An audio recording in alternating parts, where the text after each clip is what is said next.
쓰임받는 자의 특징, 쓰임받는 자의 특징이라는 제목으로 하나님의 말씀을 선포합니다. 여러분, 모세 하면 무엇이 생각나십니까? 갈대상자, 이집트 왕자, 도망자나 또 출애굽의 영웅 같은 여러 가지 수식어들을 떠올릴 것입니다. 출생부터 죽음까지 그의 여정은 기적과 기적 사이에 머물러 있었다라고 해도 과언이 아니지요. 그 중에 가장 중요한 포인트는 그가 하나님께 쓰임을 받았다라는 것입니다. 하지만 그렇게 쓰임받았던 모세만큼이나 모순적인 삶도 없었지요. 그는 선지자로서 하나님의 말씀을 대언하는 역할을 담당했는데 말을 더듬는, 또 잘하지 못하는 그런 사람이었습니다. 말보다는 주먹이 앞서는 폭력적인 사람이었고, 하나님께서 부르실 때도 거절하는 부정적인 기질의 소유자이기도 했지요. 인간적인 기준으로 지도자를 뽑는다라고 하면 모세와 같은 사람은 쓰임받기 어려웠을 것입니다. 그런데 하나님은 이런 모세를 사용하셨지요. 하나님이 사람을 쓰시는 기준이 무엇인가요? 사람이 사람을 쓰는 기준과는 분명 다릅니다. 사람의 기준을 보자면 말을 잘하고 외모가 수려하며 카리스마가 있어야 합니다. 즉, 타고난 탁월함으로 똘똘 뭉쳐 있어야 사람과 사람 사이에서 지도자로 또 리더로서 인정받고 쓰임받을 수 있는 것이죠. 그러나 하나님이 사람을 쓰시는 기준을 한마디로 정리하자면 바로 속 사람이 변화된 사람입니다.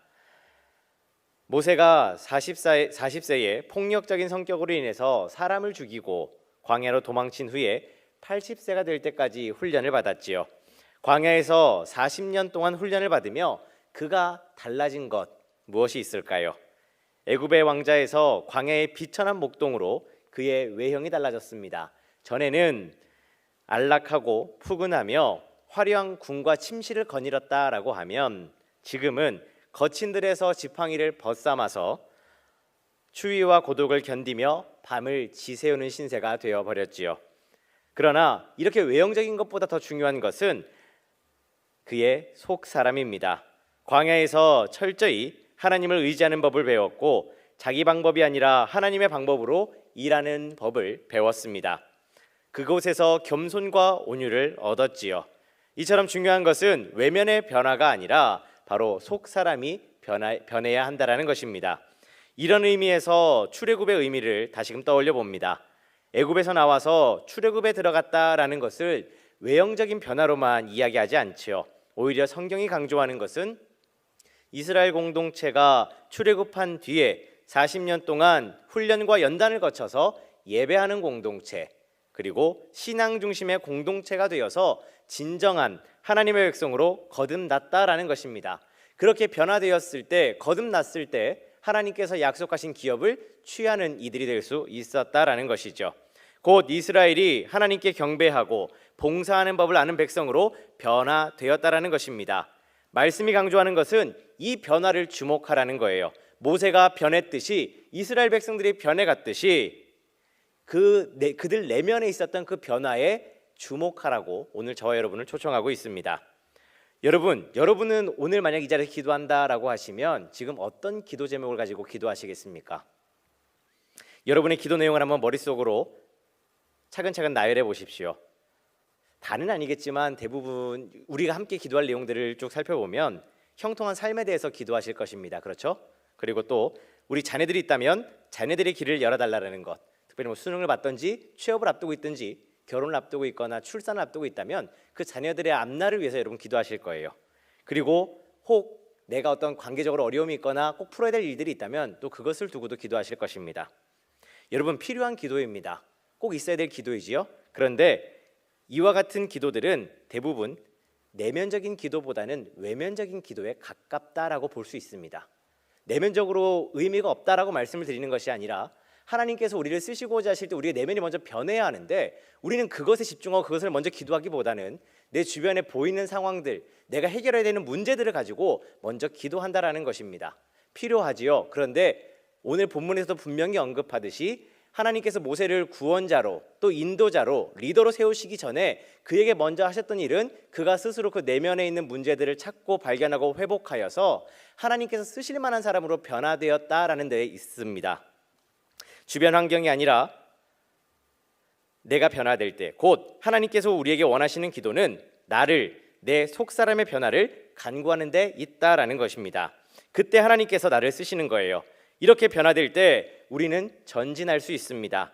민수기와 신명기를 보면 이스라엘 백성들은 그들의 신앙관과 가치관이 변했을 때, 그때에 그들의 걸음을 옮겨서 허락된 만큼 그들의 걸음을 옮겨갈 수 있었습니다. 그들을 가로막는 수많은 장애물이 있었지만 그때마다 변화를 통해 넘어설 수가 있었지요. 이는 성도된 우리들도 동일합니다. 우리가 전진하는 것, 곧 신앙적 성숙과 진보를 이루는 것은 믿음 안에서 내가 변할 때 가능한 것입니다. 상대방이 변하고 우리 교회가 변하는 것이 아니라 내가 변할 때 비로소 신앙적 진보와 전진을 이룰 수 있다라는 것입니다. 그렇다면 우리는 어떻게 해야 이런 변화를 맞이할 수 있을까요? 변화를 통해 성공적으로 전진하려면 다음에 세 가지가 필요합니다. 첫 번째, 말씀을 기준으로 삼아야 합니다. 오늘 본문의 12절입니다. 이제 가라, 내가 내 입과 함께 있어서 할 말을 가르치리라 라고 말씀합니다. 모세가 바로 앞에서 말씀을 전한 것을 생각해 보십시오. 개인의 목적이나 생각이 아니었습니다. 철저하게 하나님께서 주신 그 말씀을 전했습니다. 이렇게 모세는 하나님의 말씀을 기준으로 맡겨진 사역을 감당해 내었습니다. 모세가 그 오랜 시간 지도자로서 품위를 지켜가며 과업을 완수할 수 있었던 것은 결국 말씀을 그의 기준으로 삼았기 때문입니다. 이스라엘의 수많은 지도자들이 이 기본을 무시해서 우상 숭배에 빠지고 다른 나라의 침략을 받으며 종국에는 나라를 잃지 않았습니까? 그렇다면 이런 사람들이 우리가 보고 있는 이 말씀 속에 곧 이스라엘의 과거에만 존재했겠느냐라는 것입니다. 오늘을 사는 우리들 중에도 얼마든지 이런 사람들이 있을 수 있습니다. 애석하게도 오늘 말씀을 전하는 저나 여러분이나 이런 사람이 될 수 있다라는 것입니다. 우리가 말씀을 기준으로 삼아야 한다는 이 기본 원칙을 잃어버릴 때 우리 또한 그들의 잘못된 과오를 따를 수 있음을 기억해야 합니다. 사랑하는 남부가족 여러분, 운동을 배워보면 기본 동작이 참 중요하다라고 많이 가르쳐줍니다. 그걸 하나의 기준으로 삼아요. 그 이유는 그 기준을 잘 익히면 운동을 더해갈수록 실력이 향상되기 때문입니다. 그러나 이 기준, 곧 기본 동작을 소홀히 하면 이상한 자세가 되어서 실력이 정체될 뿐만 아니라 잘못된 근육을 사용해서 부상을 당할 수도 있습니다. 신앙생활도 마찬가지입니다. 기준이 없으면 한동안은 어떻게든 감당해냅니다. 하지만 나중엔 이상한 신앙으로 변질되게 되지요. 잘못된 열심 때문에 이단에 빠지거나 개인 간에 혹은 가족 간에 불화가 생기기도 합니다. 그러므로 하나님의 말씀을 기준 삼고 그것으로 무장되는 것은 매우 중요한 일입니다. 그렇게 준비될 때, 그렇게 준비할 때, 그리고 그것을 기준으로 삼을 때 우리는 올바른 변화를 기대할 수 있고 또 앞으로 나아갈 수 있는 것이죠. 여러분, 도깨비 도로라는 이름을 한 번쯤은 들어보셨을 거예요. 우리나라에서는 제주도에서 처음 발견됐다고 하는데 지금은 전국적으로 그런 명소 아닌 명소가 되어서 많은 하나의 관광 요소로 자리 잡고 있습니다. 도로와 주변 환경으로 인해서 생긴 착시 현상이 담긴 어떤 그 지역을 의미하는데요. 언뜻 보기에는 오르막 같아요. 그래서 우리가 볼 때 저기 오르막이구나라고 생각을 하지만 실상 측량을 해보거나 아니면 지도에서 어떤 고도를 체크해보면 오히려 오르막처럼 보일 뿐 내리막인 그런 도로들을 의미할 때 이렇게 부르곤 합니다. 우리가 가지고 있는 오감 중에 가장 명확하고 직관적이면서 가장 빠르게 인지하는 기관이라고 하면 우리가 시각을 이야기를 하잖아요. 분명히 우리 눈으로 보기에는 이게 명확한 것 같은데 실상 우리가 가지고 갖추어 둔 어떤 과학적인 기준으로 보면 그 결과가 너무나 판이하게 다르게 나타난다는 것입니다.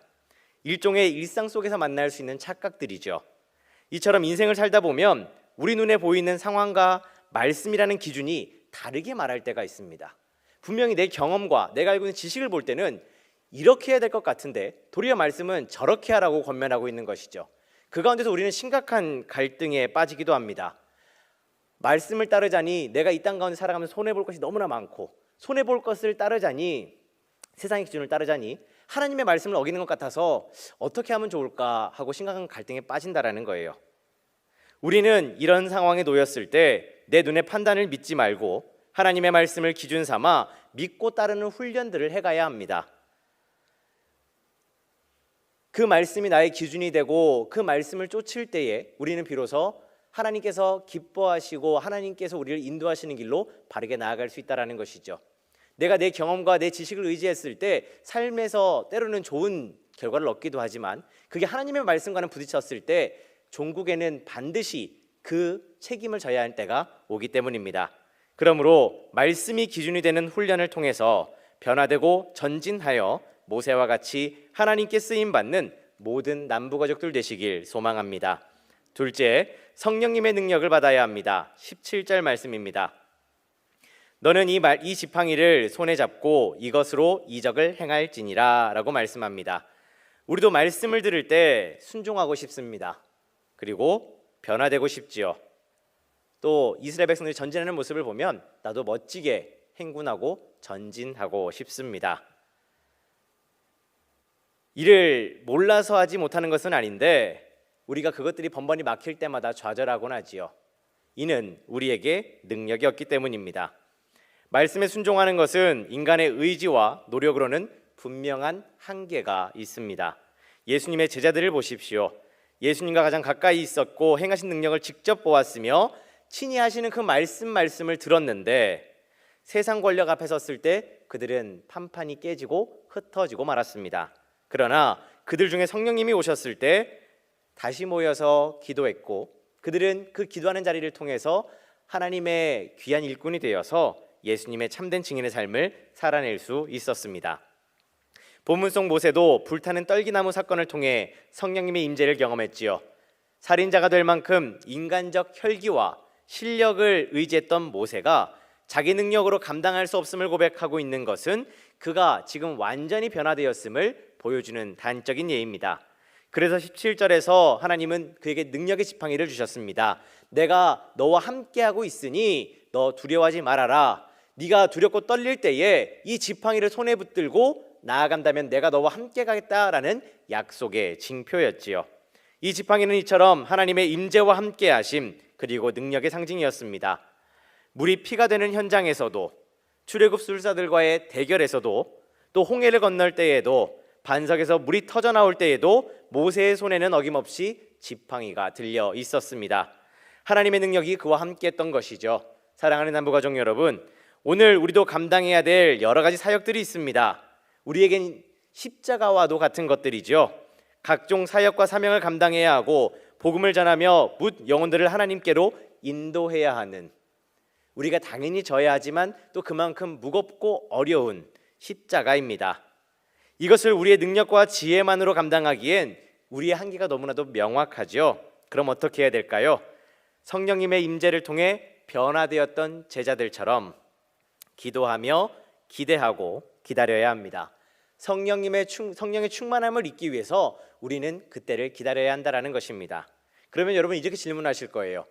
우리가 예수 그리스도를 구주로 고백하고 있는 것은 성령님께서 내주하신다라고 하는 증거였는데 그럼에도 불구하고 우리에게 이것들이 필요할까라고 질문하실 수 있습니다. 네, 반드시 필요한 것입니다. 성령님께서 우리 가운데 내주하신다라고 하는 것에는 이견이 없습니다. 그러나 무엇이 문제냐 하면 지금 예배하고 있는 저와 여러분의 마음의 그 중심에 삶의 주인이 여전히 우리라는 것에 문제가 있습니다. 성령님께서 우리를 인도하시고자 하나 여전히 내 삶에는 내가 주인이 되어서 내가 판단하고 내가 결정하고 내 스스로 하려고 하는 그 자아가 더 강하기 때문에 우리는 때로는 하나님의 음성을 놓칠 때도 있고 하나님의 인도하심을 거절할 때도 있습니다. 이러면 안 될 것 같은데 라고 하는 아까 그 갈등의 상황들, 그 상황들이 이미 하나님의 말씀에 순종하기보다는 내 자아가 더 커서 계속해서 상충되기 때문에 나타나는 하나의 현상이기 때문이지요. 그러므로 아직 내 스스로가 주인의 자리에 있다면 그 자리를 성령님께 내어드려야 합니다. 하나님은 인격적이시기 때문에 그 자리를 함부로 취하거나 뺏지 않으세요. 기다려 주십니다. 모세에게는 그 시간을 40년간이나 주셨죠. 이스라엘 백성에게도 40년 동안이나 그 광야에서 훈련을 시키며 기다리셨습니다. 그들의 입술을 통해서 하나님을 온전히 나의 하나님이요 나의 구주라고 고백할 때까지 기다려 주셨다라는 것입니다. 그 성령님의 임재가 그리고 그 능력이 우리 중에 임할 때 우리는 종전에 앞서 말씀드렸던 하나님께서 주신 여러 가지 사역을 감당할 수 있는 사람으로 변화되게 됩니다. 분명 어려운 일입니다. 하지만 해야만 하는 일입니다. 물에 내 몸을 온전히 맡기는 것은 어렵지만 그렇지 않고선 물속에서의 평안과 기쁨을 누릴 수 없음 같이 성령님을 온전한 주인으로 모시지 못하면 그 능력과 인도하심을 누릴 수 없습니다. 그러므로 성령님을 내 삶의 주인으로 모시고 그 능력을 힘입어 하나님께 귀하게 쓰임받는 모든 남부가족들 되시길 소망합니다. 마지막 세 번째, 동역할 수 있어야 합니다. 15절 말씀입니다. 너는 그에게 말하고 그의 입에 할 말을 주라. 내가 그 입과 그의 입에 함께 있어서 너희들이 행할 일을 가르치리라. 아멘. 모세는 하나님께서 주시는 사명을 혼자 감당해야 하는 줄 알았습니다. 그도 그럴 것이 떨기나무 앞에는 지금 홀로 서 있으니까요. 이걸 내가 혼자 해야 되나 보다 싶어서 하나님께 말씀드려요. 하나님께 이렇게 이야기합니다. 저는 할 수 없습니다. 안 됩니다. 저는 이렇고 저렇고 하기 때문에 감당할 수 없습니다라고 대답하지요. 그 부담이 심히 크고 중하여서 주신 사명을 이처럼 거절하고 거부했습니다. 그러나 하나님은 아론이라는 동역자와 함께하면 할 수 있노라라고 그를 다시 재촉하시지요. 두 사람 모두에게 내가 함께할 것이며 앞으로 할 일을 친히 가르쳐 주시겠다라고 약속하셨습니다. 혼자 뛰면 쉽게 낙심하거나 포기하게 됩니다. 엘리야도 혼자 뛰다가 갈멜산에서 낙심하고 말았지요. 이세벨의 한마디에 도망하며 죽여달라라고 간구했었습니다.